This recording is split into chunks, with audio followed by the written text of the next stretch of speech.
All right, this is our first episode with new sign. Yeah, shout out to Kyle Cooper with Light It Up. Check out Light It Up on Facebook. Kyle, thank you for this beautiful sign. We got an episode coming out with Kyle, so we're a little bit out of order here, but it was cool.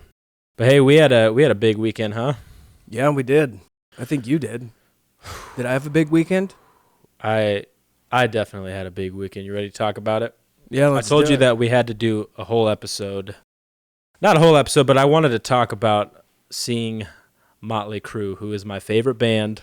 And I got to see them yesterday on Sunday, August 13th, at the Charles Schwab Stadium Arena in Omaha, Nebraska, with Alice Cooper and Def Leppard. And it was a good night.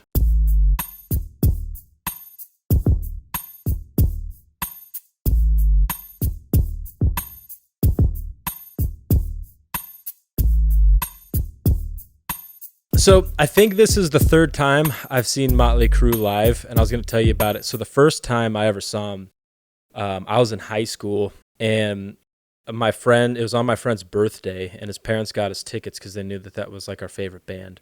This is in, I don't even know, 2011, 2012.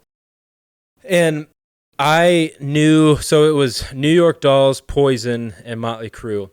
And I knew that if I asked my mom or my dad, hey, can I go see Motley Crue? They would tell me no. So I had said, hey, I'm gonna stay the night at Adam's for his birthday. And my mom's like, what are you guys gonna do? And I said, we're gonna go see the movie Planet of the Apes. Now, I was not an angel in high school. Planet of the Apes with Mark Wahlberg? No, not that. No, I'm not that old. It was the one in, I don't know, whichever one came in. No, that was the new one, the Mark Wahlberg one. Dog, the Mark Wahlberg one came out in like 99. No. Yeah, it did. There was another Planet of the Apes There was like after? 3 of them, yeah. How did you not catch that? Yeah, there was. So, What? Yeah, we'll have to talk about the. I've never seen a Planet we'll have to of look the that Apes. up. Yeah, so Not a fan. I wasn't an angel, but like I never lied to, like I never would tell my mom like, oh, I'm gonna be here and I was gonna be someplace. Like I never did that. Like I was pretty honest about where I was going, but I couldn't risk them telling me no to see Motley Crue. So in this situation I lied. And So you betrayed them. I did. And I had asked my brother initially, my older brother, I was like, Justin, can I come with you? And he goes, no, you're too young to see Motley Crue live. And so he was going to be there, though, and I was pissed at him. He's older than me by like 11 or 12 years. And I was mad that he didn't offer to bring me with him, right? So I'm going there with my friends, and I'm thinking, all right, all I got to do is not see my brother, and we're going to be in this giant stadium, so this should not be a problem at all. I just need to not see my brother because he'll dime me out to my parents probably. So sure enough, we're sitting there right before the show starts. I look over, and 20 feet away, my brother is standing there. He went with his... Was he staring at you like this? No, he never saw me. And so the whole show, I was like rocking, but like at a weird angle, kind of trying to hide behind my friends. The whole show, he didn't see me, and I never told him for... up until just a few years ago, and I was like, dude, I was at that show, and he thought I was lying, and I'm like, no, I have like a t-shirt. I was there, and I told him the story, and he's like, nah, you're full of shit. I'm like, dude, I'm being serious. So anyway, then he and I went, kind of, not the last time they were in Omaha, he and I went, and Alice Cooper opened up for that one as well. And that was cool. Is Alice Cooper always there? How was he this time? He's a Sunday school teacher. Oh, dude, does he actually teach Sunday? I know he's a Calvinist. Yeah. Yeah, he teaches Sunday school in Arizona. Dude, he's really consistently good. He's like 76 years old. Put on a good show. He had 3 guitarists. I don't know why you need 3 guitarists. He had Nita, one of the most famous guitarists. He had a dude who kind of looked like Johnny Depp, basically looked like Jack Sparrow, but playing guitar. Sounded good both times. My friends, I had some friends who went when he was in Omaha with Motley, and Alice was their favorite part of the night, actually. Like, that's how well he did. He did good last night. Def Leppard was great as well. I was surprised at how many Def Leppard shirts there were there, and I started to realize, I'm like, well, these guys are from another country, so globally, Def Leppard potentially might even be a bigger band than Motley Crue. Wait, what country is Def Leppard from? Oh, I'm gonna say like New Zealand or Australia. I'm gonna guess it though, because otherwise people are gonna be screaming. I'm gonna look it up. But But anyway, yeah, there was a lot of the band is an English rock band, so I guess Britain. What is new their wave British wait? metal? That's the dude without the arm, right? Yes. Was he there? Oh yeah. Was he? And he just does one arm. I style? couldn't tell if or he does he was- have prosthetic? He plays at one arm, and I couldn't tell if he was like having a great time or if he was in pain because every time they like pulled the camera to him, he was like, and I'm like, I can't tell if this dude is really enjoying it because he had that like where you're not sure if it's a smile or. If Well, you're, how like, old is he to be playing the drums with one dude? arm? All these guys are in their like 60s, 70s. But I mean, he's like, do they have a drum kit going behind him? No, he just that was like why like that's were, why like, the they're like track? they're an inspirational band. I think they all kind of went through some crap. I mean, Rick Allen is his name, and yeah, he got in that accident. It'd be cool if he played with one of the drumsticks in his mouth. And nah, he just learned how to do it with the one hand, and it was good, dude. It's not like you were sitting there like, oh, this guy is clearly. So Motley Crue has sold 100 million albums worldwide. All right, let's see what Def Leppard pulled. And I'll say this too: people were singing like every lyric of the Def Leppard song, and were so into it. And I mean, don't get me wrong; like I know a lot of Def Leppard stuff, but I was like, oh, this kind of makes sense. 100 million. Wow. Oh. See, dude, there was like I said, it was about neck and neck, about equal Def Leppard shirts to Motley Crue shirts. And I'll say this too. There was a lot of like Kid Rock and Steel Panther shirts. And guys, you kind of got to know your audience when you're going out somewhere because there's beef with Kid Rock and Def Leppard with Motley. And what do you mean? How does Kid Rock have beef with? Dude, he punched two? Tommy Lee in the face because they married the same chick. Oh, the Pamela. yeah, at the MTV Music Awards. Yeah. So there's that. I don't know if they're. I mean, know if don't they're you cool kind now. of respect Kid Rock for that? Taking on one of the Motleys. Yeah. I mean, he's these guys. You just showed me a video.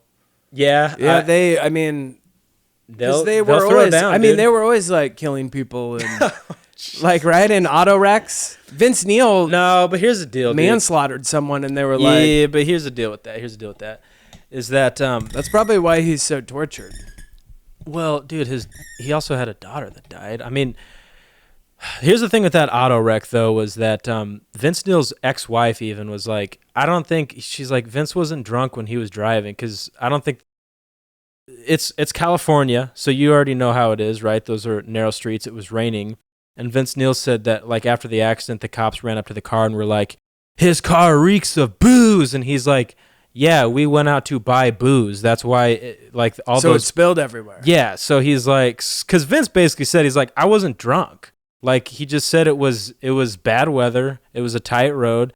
And he had crossed the center line got crossed or whatever.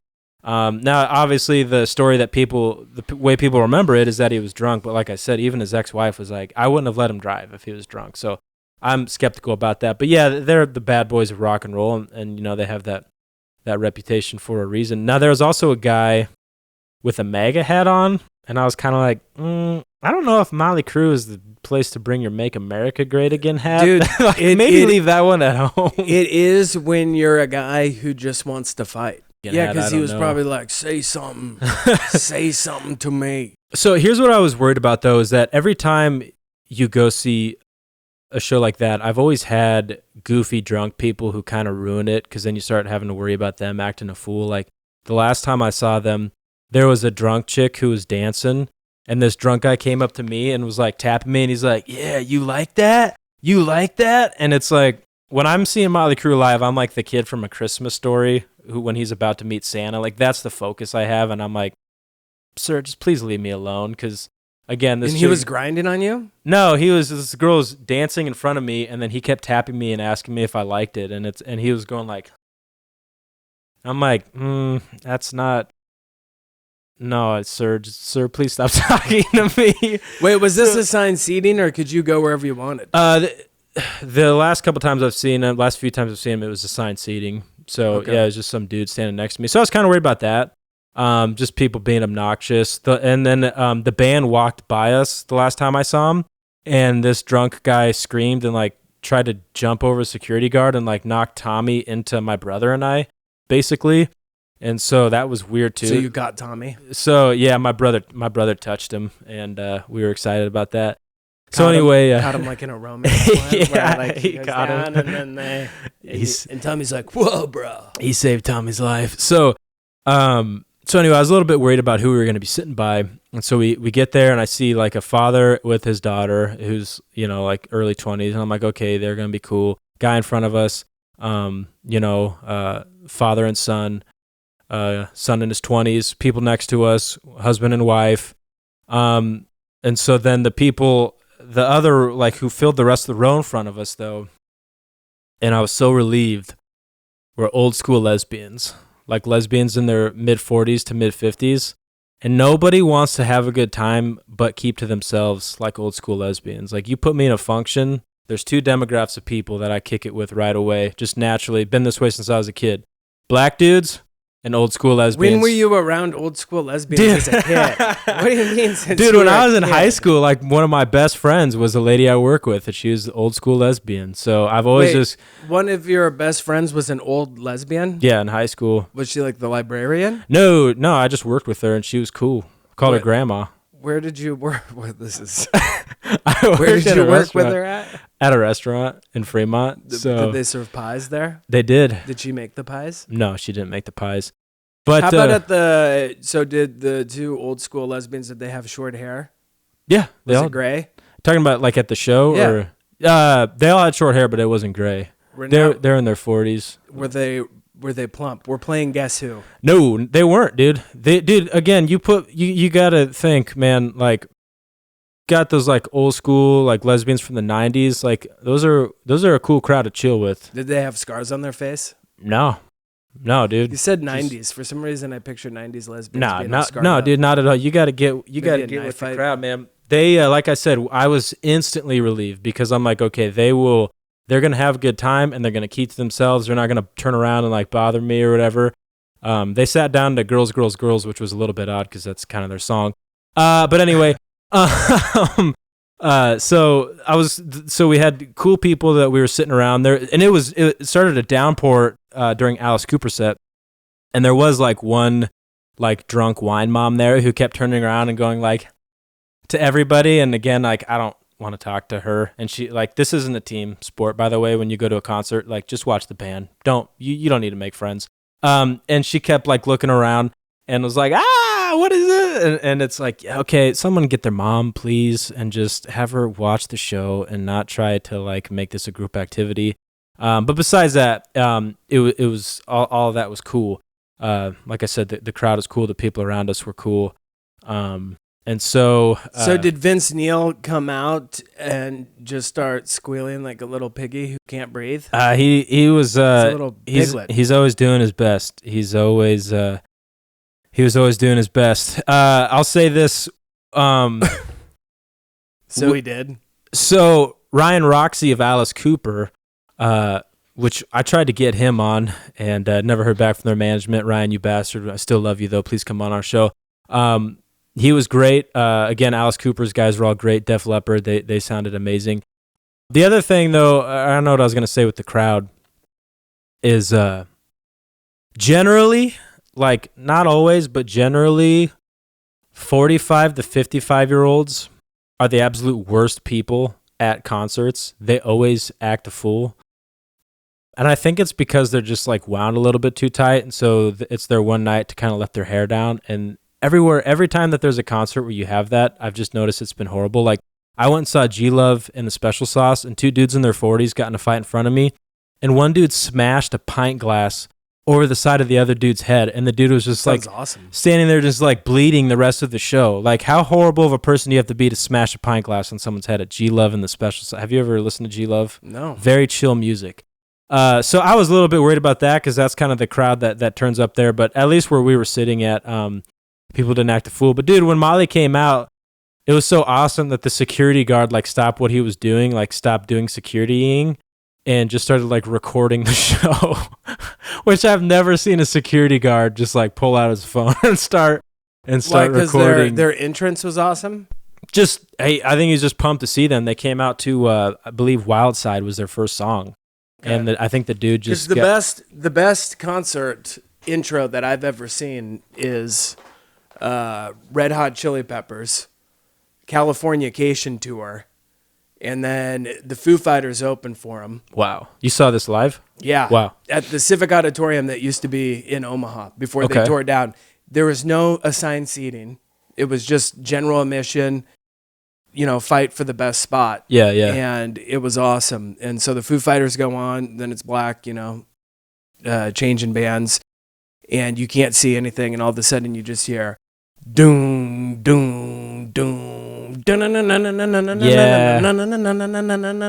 Anthony Kiedis is like, yeah, in the place, and it's all around the world. We can make time, rapping in a stomach because I'm in my prime. It was born in the north. It was the best. It was the best intro, like just the slow bass. Yeah, like you knew what was coming. It was so good. That sounds like and Anthony Kiedis, he was able to breathe, which is always a plus from your singers. Yeah, that's always a good thing. I'll say too, it's being with I like going to shows like that with my brother too, because when I go out with my wife, I'm always a little bit on edge about like if someone's going to be weird and grab her or something like that. But when you go to a show with your brother, like if someone grabs your brother's ass, then you're just like, ha, he grabbed you because he knew you'd like it, and it would be like really funny. But if someone grabs your wife's ass, you gotta like punch them and go to jail and have a whole ordeal. Yeah, it's never. Yeah, there's no. So then you can kind of de-escalate there too. So they play and dude, my brother. When it comes to a Motley Crue live, my brother is the autist. He just wants it to be like us and Motley Crue. Like he does not want other people around. So he is getting annoyed by like anybody there who has better seats that doesn't look like they should have better seats than us. Like if they don't look like dudes in like button up polos, and it's like, why are you here? Get out of here. So anyway, my brother just wants, like I said, he would love it if it was just us and Motley Crue. So, he goes up front to try to get past towards like the end, and the security lady is like, nope, turn around, go back. So he comes back, he's like, man, I was going to try to get us closer. Well, then on their last song, like right as they're kind of wrapping it up, my brother's like, let's go try it. And I'm like, are you sure this is a good idea? Like typical older brother, little brother, like, I don't know about this, Justin. And I'm like, are you sure? We're just going to get kicked back. And he's like, no, let's try it. So we go up there, and the same security lady sees my brother, and she goes, all right, you can go through now. And so we're like, thank you. And so we run up to like the stage, and Nikki Sixx takes this thing with guitar picks and he throws it up in the air. And my brother like dives over all these people and just starts grabbing them. And I'm just standing there kind of like looking around. And a couple minutes later, he comes out of this doggy pile. And I'm like, did you get any? And he's like, yeah, I got a couple. So he gave me, he grabbed some picks for us. So I got a couple picks. So that was awesome.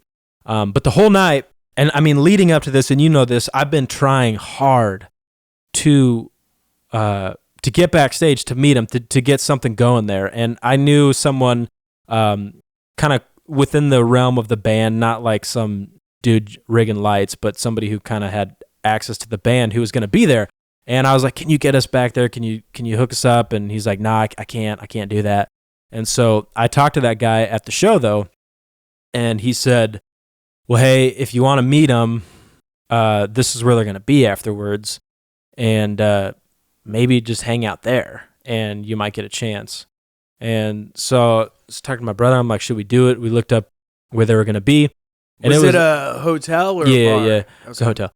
So it was like 20-minute. It was a 20-minute walk from where we were, and I was like, dude, they're probably going to go straight back afterwards. So let's just go down there. And my brother's like, it's a 20-minute walk, man. And it's like, hey, podcasting is my full-time job, so I got nothing but time. And my brother has had the day off of work today, so he's like, let's do it. So we go back, we walk. It's like I said, like a 20-minute walk. And we get to the spot, and we're just kind of standing there. And my brother is I'm like, well, there's another side. What if they go to the other side, whatever? So my brother kind of walks around the building, and I'm standing there, and I was going to follow him, and then I stop, and I see this black SUV pull up, and I'm like, oh, that's got to be somebody. So I get my phone out, and the SUV door opens, and Nikki Sixx's wife gets out, and I know it's her, so I call my brother, and He answers, I'm like, hey. And then right as he answers, Nikki Sixx gets out of the SUV. And I'm like, I'm standing by Nikki Sixx right now. And he's like, bullshit. And I'm like, dude, I'm being serious. I'm right by Nikki Sixx. And he's like, nah, you're lying. And I'm like, dude, I am being serious. And I hang up on him. And so Nikki's wife like sees me, and I'm like, and I'm trying to play it cool, but were you behind a bush? Pretty much, yeah. No, I was standing by the entrance. So to pause, dude, here's why Nikki Sixx like means so much to me. I was always like kind of a scared kid in a lot of ways, and when I read his books, for one, it made me never experiment with drugs because I thought it'd be counterproductive, but it helped me find my own identity, and it helped me to not care about what other people think. And so when I grew my hair out, and like I grew my hair out in high school and I dyed it and stuff like that, and I would be like driving or I'd be out in public and people would call me the F word, and not the F-U-C-K word, but the other word. People would drive by. Your hair was long? Yeah. And you colored it pink? No, it wasn't pink. It was just like real platinum blonde, almost white. And people would drive by and like yell like slurs like that at me. And I remember like it was like a badge of honor because I knew that the same thing happened to them. And if these cool dudes could talk about, like in their books, they could talk about, maybe being bullied or not fitting in and not always feeling cool. It just like really, it helped me a lot in high school to just be myself and be okay with who I was. And so there's just so much depth. Dude, at one point I tweeted Nikki Sixx when I was a senior, and he responded, and I was literally happy for 2 weeks straight. Like every time I thought about it, I was like in a good mood for 2 weeks straight. Like no matter what happened for those 2 weeks, if I thought about the fact that Nikki had interacted with me, I was happy. Right. So, then what happened after the 2 weeks? So then it was right back to normal life. So I see Nikki and he sees me, and Was he wearing a hat? He was. Cowboy hat? Yep. He was with kind of had a feather in it. Was he sleeveless? That's a good question. He's wearing shorts. Though. And so I'm looking at him, and I didn't want to ask him for a picture. I didn't have anything for him to sign, and I didn't really want to ask him for a picture because I didn't want him to say no. Because if he were to say no, that would have hurt my feelings. So his wife goes in, and then he goes, and he looks at me, and I just go, hey, and he goes, hey, and he keeps walking, and I was just like, wow. And then my brother comes up, and I'm like, dude, I just saw Nick. And like, he didn't even believe me still. Like, he's like, no, you didn't. I'm like, dude, I'm being, and then because my brother saw like other Motley Crue fans in the area, and he's like, they would be freaking out if Nikki Sixx came by. And I'm like, I'm telling you, man. So then the driver kind of had to hang out a bit. And I start talking to this driver because I knew Tommy Lee and John 5 were going to be coming this way too. So we were like, let's wait for Tommy and John 5. And this is at 11:30 midnight, maybe. Could be later even. And so I start talking to the driver, and I was like, was Nikki cool? He's like, oh yeah, Nikki was cool. And so I go, he's like, most guys are pretty cool. And I'm like, who's the coolest guy you've ever drove for? And he goes, Bruce Springsteen. And I'm like, really? He goes, yeah. He goes, my daughter had a baby when I was driving Bruce Springsteen, and I was all excited, and I told him. So he played me this voice memo that Bruce Springsteen had left for him on his phone, and he's like, dude, Bruce got my number. He texts me once a month and says, how's my granddaughter doing? Because he jokes that it's his granddaughter. He's like, he bought her stock in Disney, sends her presents, and like keeps in touch with this. What? I was like, whoa, I did not expect that. And I go, who's the biggest asshole? And he goes, Garth Brooks. And I was like, I knew it was, dude. I totally knew it. It's because he's schizophrenic. Dude, I've seen Remember Garth Brooks. Chris Gaines, he's schizo. I've seen Garth Brooks. Wait, no, but he is the people's man. He is the people's champ. Hey, man, I'm just like you. Now I don't even care what Bruce Springsteen's politics are. I know, that's kind of like... I don't even care that he was, he bought her stock in Disney. Yeah, dude. That's amazing. Maybe it really is his kid. He say his granddaughter. Actual child. So he said Gene Simmons was cool. Like he said it was one of his first jobs was driving Gene Simmons. And so he's got Gene Simmons. And this guy was cool because he had like a full-time job. Like I was like, what do you do besides this? And he told me, and I'm like, so you just do this for fun? He's like, yeah. But he said like one of his first driving gigs was with Gene Simmons. And this guy was obviously he was a older guy. So he was not like old, but probably his 50s. So he's a fan of all this music, right? So one of his first jobs, he's driving Gene Simmons, and he said Gene was awesome. He said he was like, yes sir, no sir, and was kind of being quiet. And he said Gene goes, why the hell are you Midwest people so quiet? How the hell am I supposed to learn about Nebraska if you don't talk to me? And he was like, well, it's my job, sir. And he's like, well, talk to me, man. So that was cool. What did he say? What did he say? Why Garth Brooks is the worst? I kept prodding him on it because my family loves Garth Brooks. So I've seen Garth Brooks live more times than anybody else because I always go with them. And I was kind of prodding on it. He didn't really say. He didn't get too specific. He said it was just kind of like Garth got in the car and he's like, how's the show? And Garth was like, another show. And was just kind of standoffish like that. But he did say, and I know you specifically will love this story, he said George Strait was awesome. He said he's driving George Strait, and George Strait is on the phone with his wife. And his wife's like, the ice machine's not working, and you need to fix it. And George is like, well, just call a repairman up and have him fix it. And his wife is like, I know you can fix it. And he said George looks at him and is like, no, it doesn't matter how much money you make. It's all the same, man. Damn it. So there is no hope. There's no hope. I figured that once you get the money, you just have people fix it. And the wife's like, no, you will be fixing the ice machine. Yeah, so I would love to interview George Strait, too. I love that guy. But, yeah, he said George Strait was awesome. So I was just kicking it with the driver, and I think it wasn't until like my brother heard the driver talk that my brother was like, oh wow, he actually did meet Nick. And I actually feel guilty. Where was your brother? He went around the hotel because he was thinking, well, what if they go to the other side? And I felt like genuinely guilty that I gotta see and say hi to Nikki and my brother didn't, because my brother's been listening to Motley Crue since he was a kid, long before I was born. So anyway, so we're hanging out, and then finally we see this SUV, we're like, that's them. So they pull up, and out comes John Five's wife, and my brother's like, that's John Five's wife. And then Brittany, Tommy's wife, gets out with their dog, and then Tommy comes out, and my brother and I are just standing there staring at him like, oh. And they start walking, and I'm like, my brother and I are both like, hey guys, thanks for a great show tonight, great show guys. And Tommy's like, oh yeah, hey, thanks. And then this girl runs up, and she's like, Tommy, will you get a picture with me? And he's like, yeah. And I'm like, oh, he's going to take pictures? So then I'm like, Tom, will you take a picture with us? And he kind of just turned around and went in the hotel, which is fine. It was because you were not a girl. Yeah, that's exactly it. So that's exactly it, dude. He saw my beard. Yeah, like I shaved off some of my beard this morning, but it was thick. So he's probably like, what are these? No. So then they kind of like left John Five just standing there. And so John Five's got a guitar on his back and a bag of Skinny Pop popcorn. And I turn around and I'm like, John, will you take a picture of us? And he's like, yeah. So I have this guy, some guy standing by, takes my brother's picture with John and I. And this girl comes up and she's like, can I get my picture with you guys? And and we're like, maybe just like wait, and then you can get a picture with John by yourself. And my brother's like, I got a couple of your guitar picks. And John's like, oh, I got another one. And he like opens his hand, and the girl just like grabs it out of his hand. We're kind of like, okay. And so, yeah, John was cool. Tom, they were all in like good moods. You never quite know what to think. Like, I was terrified that I was going to be like, hey, Tommy, great show tonight. And he'd be like, fuck you.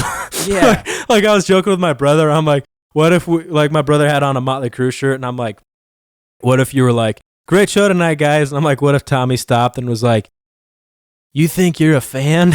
You think you deserve to have that shirt on? Like, rips the shirt off my brother and like makes fun of him, like makes fun of his style. And I'm did he look rough? He's an old school rocker.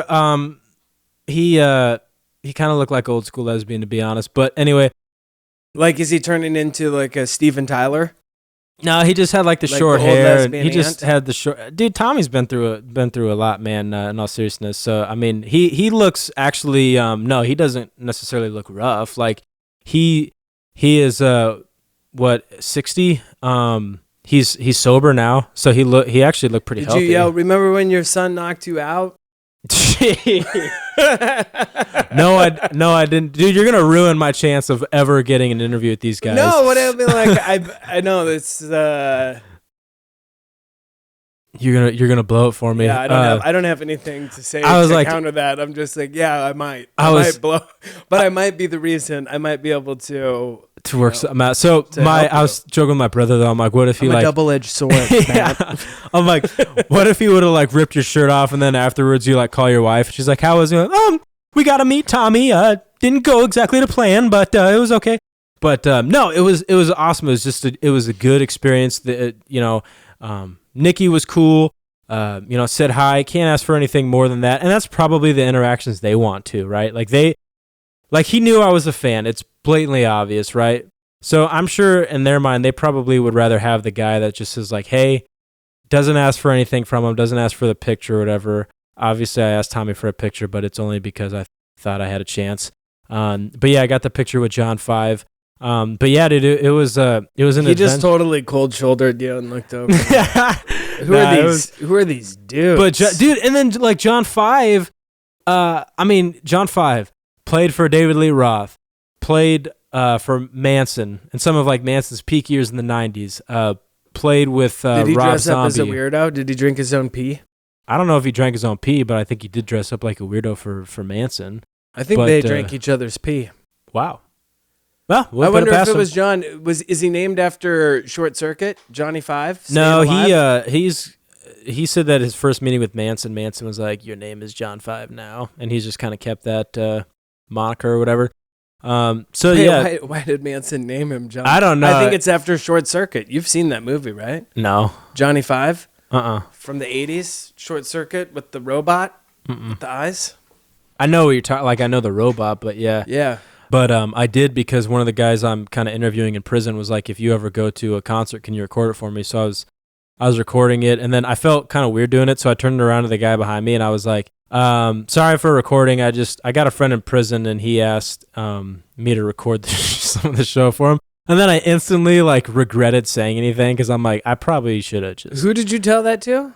The guy behind me. Because I felt bad, like, because I kept putting my phone up and I was afraid it was like blocking his view. So you said you were recording it to your friend in prison? For my friend in prison, which prison friend? He's on death row, and then I instantly was like, maybe I shouldn't have said anything. Maybe I shouldn't have shared that information with the stranger behind me. But yeah, dude, it was a cool show. I was just happy about it all. We didn't even talk about Vince Neil though. So he came out and he was. Dude, I can't bomb on Vince Neil on the podcast because I love him so much. Vince Neil. No, I mean I like out of shape chubby Vince Neil that only sings every other word. I prefer that. Like I would rather see that than them in their prime. Why? Because it's awesome. And he has that distinct voice, and it's just like, yeah. Yeah, Vince, I don't know, from the like it. The vibe I got from the people in the know, from the people backstage is things might be a little bit tense with them. Sounds like Vince just flew home. Like he didn't stay in Omaha like the other guys are. He's out. He's outie. Those guys are always their beefs are always like interchangeable. Like Nikki and Tommy will get into it. And then Tommy and Vince fight a lot, and then they'll be cool. And then Nikki and Vince will fight. Right now, they've got like a big lawsuit with Mick Mars, who's kind of booted off the tour. Why is Mick suing him? Well, because Mick is a statue. So he's turning into a rock person, and he should be cool about it. Well, yeah. So kind of what happened there was they had said his disease had settled, he was as far gone as it would go, and that he was healthy to tour. Well, then they had come out and they're like, just because of health issues and stuff, I'm going to retire, and John 5 is going to take my place. And everybody's like, okay, cool, because John 5 is an awesome person and an awesome guitarist. And then all of a sudden this lawsuit comes out where he basically said he was forced out and said like there was no reason. And then he's like diming them all out. He's saying like Nikki doesn't play the bass live. It's all tracked, and Tommy's drums are tracked and all this crap. And really what it sounds like is that Mick is. I like how. Hold on. Let's just pretend that this is true for a moment, and that the drums are tracked, the bass is tracked. Yeah. Why would Vince not track his voice then? You know what I mean? If everyone is tracking, but Vince is like, no. Shout out to Vince Neil. I love you, Vince, no matter what anybody says, and you are the man for not tracking your vocals like other bands do. Bro, never get in shape. Okay? Never go to a voice coach. Never strengthen your vocals. Keep doing you. It's what we love. Other bands track their vocals. My homie does not. Vince does not. Vince is the real deal. So, yeah, I mean, and like how you would track, because people would be like, how do you fake drums? You could just track in the fills and stuff like that. Like a lot of albums do that. Like on the actual album, they'll overlay it and stuff like that. Dude, I want to start a band where we don't play any instruments. Other people do lay down the tracks, and then we get to basically do karaoke. Oh, so we'll be like every band from the Laurel Canyon in the 60s? Yeah. Okay, yeah, that'd be cool. He's 72. Mick Mars is 72 years old. Dude, at some point, you just got to go. And, like, why are you suing? Nikki's 64. You were so close to death. Vince is 62. Knocking on. So Hell's door. Well, here's some of what they were saying. Because then the band kind of came out and they're like, we did not want to speak out against Mick. Because they've always had a soft spot for Mick, obviously. And they're like, we didn't want to speak out against Mick. But they're like, dude, he would mess up the band. He was getting lost in the songs. He would get lost in a solo. It's kind of sounded like, I could be wrong on this, but it kind of sounded like they had to have a guitar tech who stood on the side of the stage. And if Mick would mess up, like this guitar had to like mute him and then like finish it out. So it sounds like things were pretty rough. Now these are just finger pointing at this point, and there's going to be a big lawsuit because Mick is saying like, I own a quarter of this business and you guys aren't. I deserve to be compensated for everything, because I think that they're like, well, now that you're not touring, you're not getting any of this tour money. Yeah, that's John 5 right there. And so he does wear scary makeup. Yeah, dude, he's John 5. Played for Manson. He's such a nice guy. When I met him, so nice, so awesome, so happy I got to meet John 5. Do you think that he wanted to wear the makeup? Was he wearing makeup? Do the Motley Crue guys wear makeup? Sometimes. Well, they Nikki wear will paint eyeshadow. Sometimes eyeshadow's cool. Sometimes Nikki will paint his face. I like painting my face for that episode we did on this. Like I'll 100% hit the stage on those videos. I'll hit the stage at some point with a face painted. I'm scared of you when your face is painted. You should, dude. You should be scared of me without it. So that was cool. A veiled threat. And then, dude. The other thing that you want to talk about a little bit. Was that I got a lead role in a short film about boxing, and I was going to talk a little bit about that, because I go to this audition in a warehouse, probably the sketchiest audition I ever did. They had me shadow box a little bit, asked me some questions, and I was on my way. But I was going to tell you. Did they tell you to take your clothes off? They didn't ask me to take my shirt off. They asked me if I would take my shirt off during like the boxing scenes, and I was like, well, yeah, of course. It's a boxing film, you know. But you got to keep your pants on. But yeah. They didn't have me take my shirt off or anything at the audition. It's a legit audition. But a movie. So I was going to tell you how I prepare for roles, because I was asking Randy about this, and how he prepared for roles, and we didn't really get too much into it with him. But I've got this random notebook I grabbed from my in-laws, right? And so what I do whenever I do a role, and the notebook says "Man Up." It says "Man Up." 1 Peter. It's like a Bible verse. So what I do for a role, I'll show you. So I did a short film called Hell's Gold, which was a Western, right? And so for that, what I do is I'll put Hell's Gold at the top, and then I write questions that I have about the character. What movies or character is this script inspired by? Is my character Catholic or Baptist? Because I knew that the character is religious, so what religion? What year does this happen? How does he carry his gun? His comfort level with guns. So I was, talking to the director, and she's like, I think he's got a backstory where he's in the Civil War.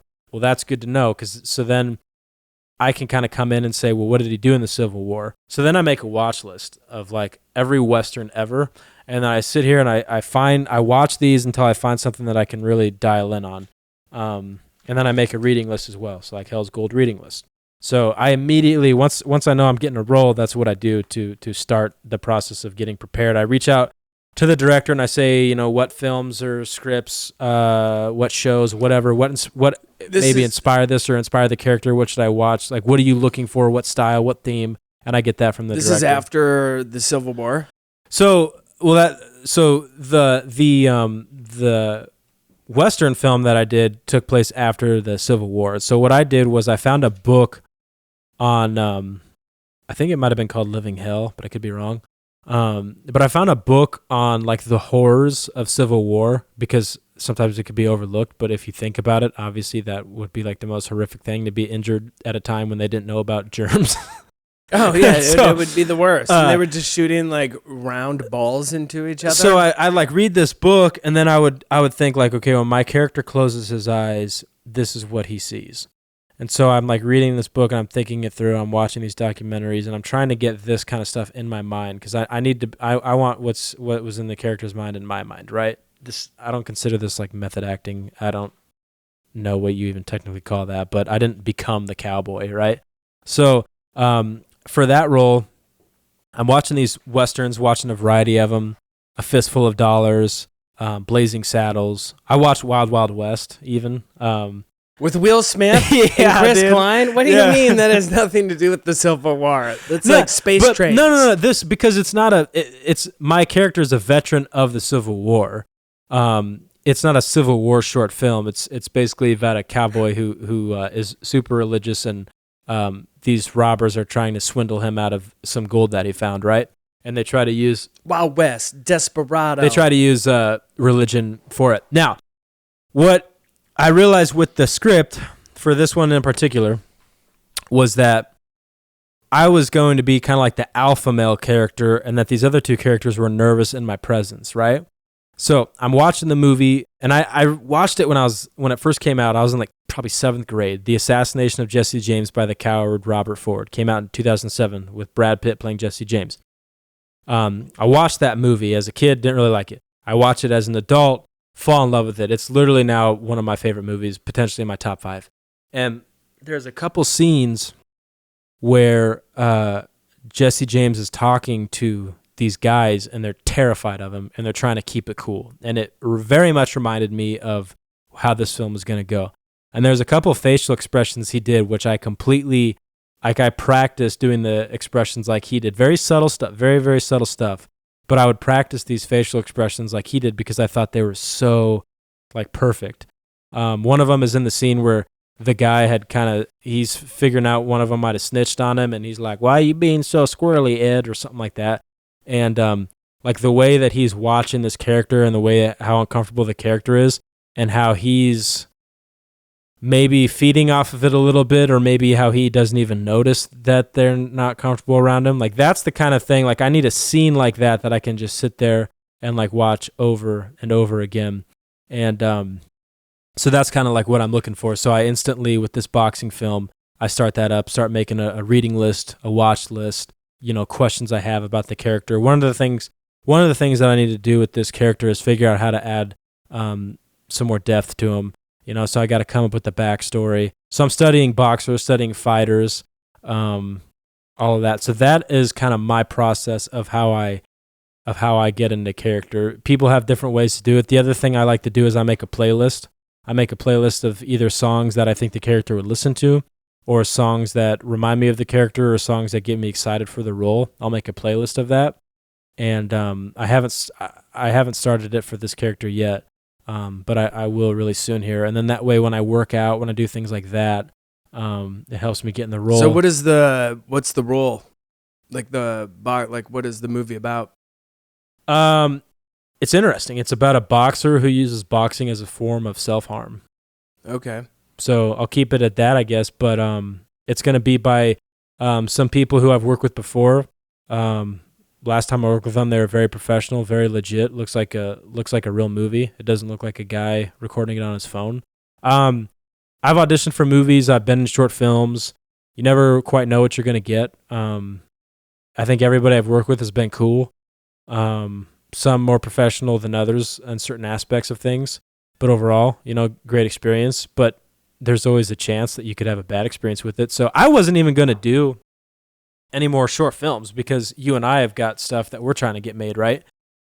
So I was just focused on our stuff. But when I saw this and I'm like, this is a boxing short film, like I've done a comedy, I've done a horror short film, and honestly, that horror short film's like a half hour long, so pretty long for a short film.